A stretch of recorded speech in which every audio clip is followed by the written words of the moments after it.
why should we follow one particular madhab? Can we follow more than one? Shaykh, I'll begin with you. No, I think it's like misconception. I think, I don't know, I know this will be mainly presented by imams of the masajid, at least from Ahl Sunnah side. But I do not believe, and our school of thought does not dictate that you have to be only Hanafi or only, for example, Shafi'i, Maliki. We don't believe in that. But the lay person, his madhab is the madhab of the genuine scholar that he will go to question. For example, I'm an ignorant person and I want to learn about paying zakat. I will go to this imam, I don't know what's his madhab, I will ask him, but he should be, in my heart, he should be genuine like a scholar. And then I will ask him, whatever he gives me answer, so that's what I will practice. But do I have to go to look for Hanafi school of thought and what Hanafi said? We don't believe so. We don't say that. So you don't have to true follow. to yourself. No. Yeah. Well, at the break, we were discussing the permissibility of following different madhabs. There are so many, and sometimes people feel more emotionally connected to a fiqh issue with one madhab as opposed to another. So, do you permit that?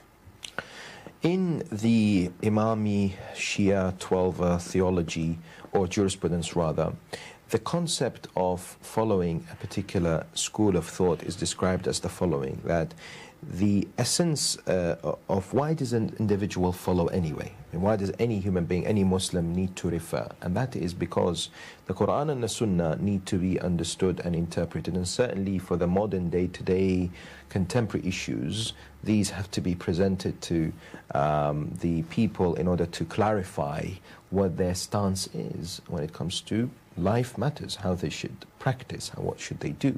And that's why people follow, yes?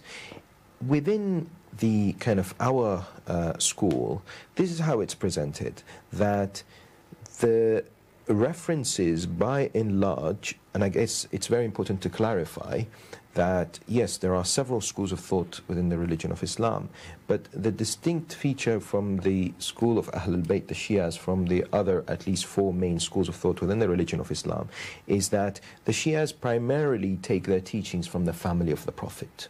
Okay, so starting from Imam Ali, Lady Fatima, the daughter of the Prophet, Imam Hassan and Hussein, peace be upon them, and the 9 descendants of Imam Hussein. The main teaching, so they far superiorize the Prophet's family over the companions, because they say those are the individuals the closest to the Prophet.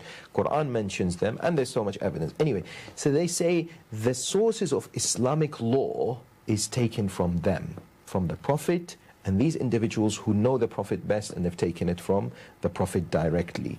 And hence, they say that is the way what an individual should understand the Quran and the Sunnah. Yes, and therefore, within that particular realm, there is the idea of referring to a scholar who has an understanding of the teachings of the Holy Prophet and his family, as well as of the Quran. But specifically because of that distinction, yes, because of the idea of the reference to the family of the Holy Prophet, it is mentioned that that particular category should be followed. Okay, and how do we deal with the fact that even within one family there may be children who follow a different madhab to their parents? How should they go about maintaining a healthy relationship with each other if they're practicing different things?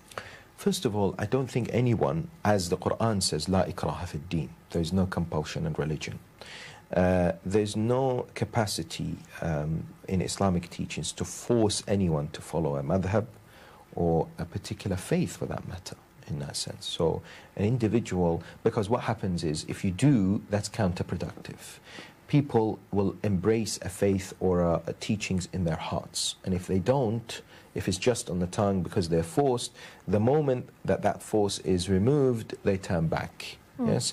So essentially, you can't force somebody to believe a certain thing. you can't. Iman is in the heart. You know, acceptance is in the heart. And nobody, even Allah says to the Holy Prophet, He says, you know what? It is He who guides the hearts. You are there just to, what? You are there, إِنَّكَ لَا تَهْدِي مَنْ أَحْبَبْتَ وَلَكِنَّ اللَّهَ يَهْدِي مَنْ يَشَاءُ. This guidance comes from God, yes?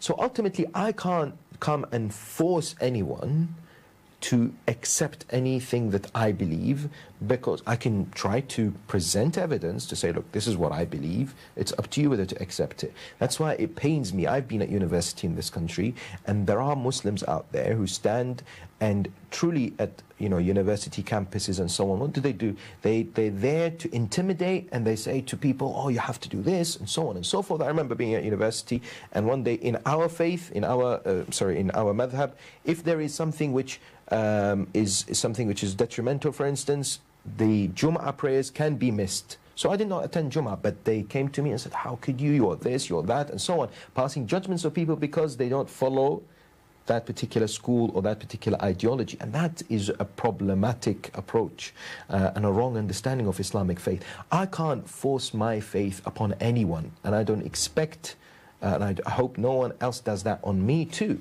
So the key thing is, in a family, if they have different madhabs or they follow different scholars or so on and so forth, that's absolutely fine.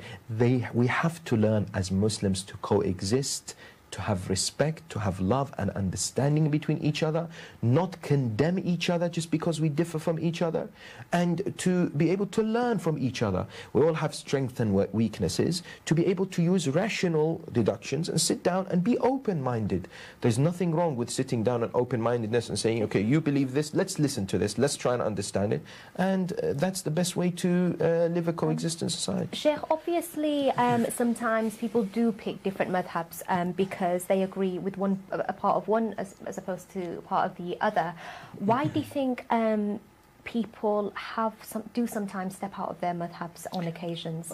That happens quite rarely. Okay, so very small number of individuals who leave their madhab, and the madhab is dictated mainly by the area in which you live and the culture in which you are born in. Yeah, so for example, it's you find very hardly you find some, for example, person who born, for example, in the city where they practice, for example, Hanafi madhab and Maturidi aqeeda, for example, you very hardly find some very small number of individuals who leave that. Okay, so like the school of thought that we normally follow, the vast majority of Muslims as well as non-Muslims, it is just dictated by the area in which we live.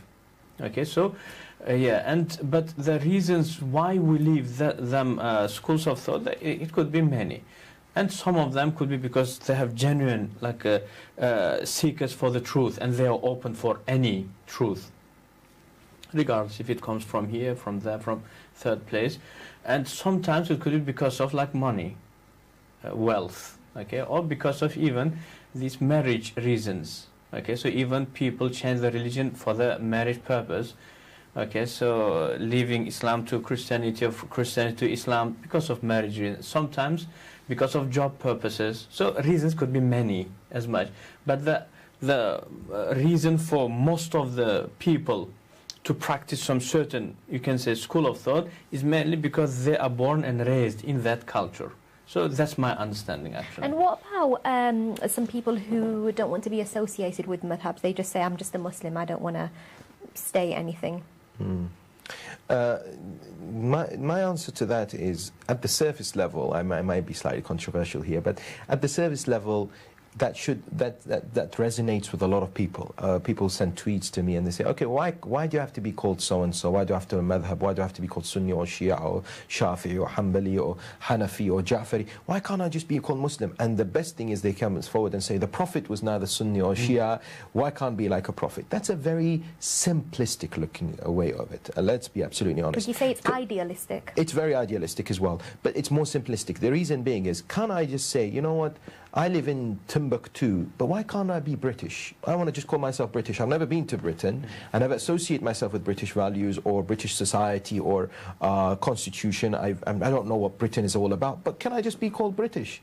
And people say, no, affiliation means following, yes, means obedience, at least to some level, yes? So here in this country, we are bound by the law of the land to a certain extent, and so on and so forth. The religion of Islam, is a beautiful religion which gives us instructions on a way to seek salvation and to live a dignified, honorable life and to attain prosperity in akhirah. Beautiful. That's a nice statement to say. But what about the details? Okay, I am an individual who follows the seerah of the Prophet. Excellent. But what's the seerah of the Prophet? How do I know how the Prophet lived? Okay. okay? Then I have to then come to further investigation and say, okay, where do I take my teachings from? Who should be my guide? Who should be my leader? Who should be my instructor when informing me that this is how you pray, this is how you do your things?